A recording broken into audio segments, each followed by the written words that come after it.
Hey friend, welcome to reasoning expert. Am Rahul. तो एक possibility का तो ये पॉसिबिलिटी का केस है। थोड़ा मैं बताने के लिए थोड़ा सा समझाना चाहता हूँ। देखो, तीन कंक्लूजन लिए मैंने। ऊपर मैंने एक स्टेटमेंट का डायग्राम बनाया है और नीचे तीन कंक्लूजन लिए जो कि पॉसिबिलिटी के। तो पहला कंक्लूजन चेक करो, क्या बोल रहा है।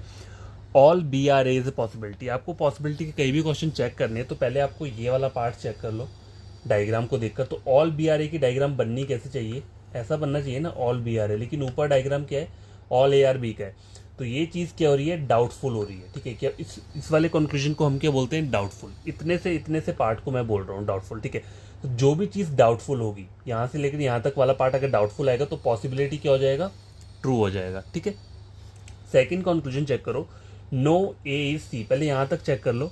अब देखो, ए और सी के बीच में क्या है, कैसे पता चलेगा। देखो, बी और सी के बीच में क्या है, नो का रिलेशन है। तो जो भी चीज़ बी के अंदर है उसका भी रिलेशन सी के साथ क्या रहेगा, नो वाला ही रहेगा। तो नो ए सी क्या हो रहा है, ये चीज़ ट्रू हो रही है। यहाँ तक तो ट्रू हो रही है, तो इज ए पॉसिबिलिटी क्या हो जाएगा, फिर गलत हो जाएगा। ठीक है, समझ आ गई बात। पहले आपको डेफिनेट पार्ट चेक करना है। डेफिनेट पार्ट है यहाँ से यहाँ तक का। ठीक है, यहाँ से यहाँ तक का जो पार्ट है वो डेफिनेट है, पहले वो चेक कर लो। अगर डेफिनेट पार्ट गलत आ रहा है तो वो पॉसिबिलिटी ट्रू हो जाएगी। लेकिन ये कौन सा वाला गलत है, ये है डाउटफुल वाला। डाउटफुल वाला गलत। ठीक है, तो पॉसिबिलिटी क्या हो जाएगी, ट्रू हो जाएगी। अगर डेफिनेट पार्ट ट्रू आ रहा है तो पॉसिबिलिटी क्या हो जाएगी, गलत हो जाएगी। ठीक है, अब ये थर्ड वाला चेक करो। इसका डेफिनेट पार्ट देखो। पहले बोल रहा है नो सी इज डी, ये बोल रहा है। ठीक है, ऊपर डायग्राम मुझे 100% पता है कि डी और सी के बीच में सम का रिलेशन हमेशा रहेगा। लेकिन ये बोल रहा है नो सी एच डी।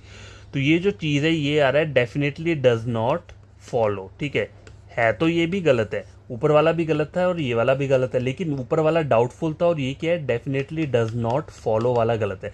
तो जब भी डेफिनेटली डज नॉट फॉलो वाला गलत आएगा, जो कि आपको स्टेटमेंट को क्या कर रहा है, गलत कर रहा है। ठीक है, स्टेटमेंट को गलत करने को बोल रहा होगा, उसकी पॉसिबिलिटी क्या है, नहीं होगी। ठीक है, उसकी पॉसिबिलिटी कभी नहीं बनेगी। समझ आ गई बात।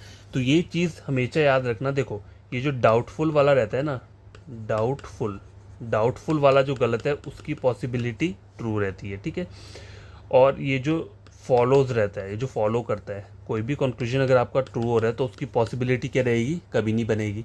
और एक आता है definitely does not follow. Definitely does not follow वाले कंक्लूजन होते ये भी गलत है, लेकिन ये स्टेटमेंट को गलत करने को बोल रहे हैं। उनकी पॉसिबिलिटी भी क्या होती है, कभी नहीं बनती है। तो ये तीनों चीज़ें माइंड में रख लेना बस। ठीक है, पॉसिबिलिटी को जब भी आप सॉल्व करोगे तो ये तीनों चीज़ें माइंड में रख लेना।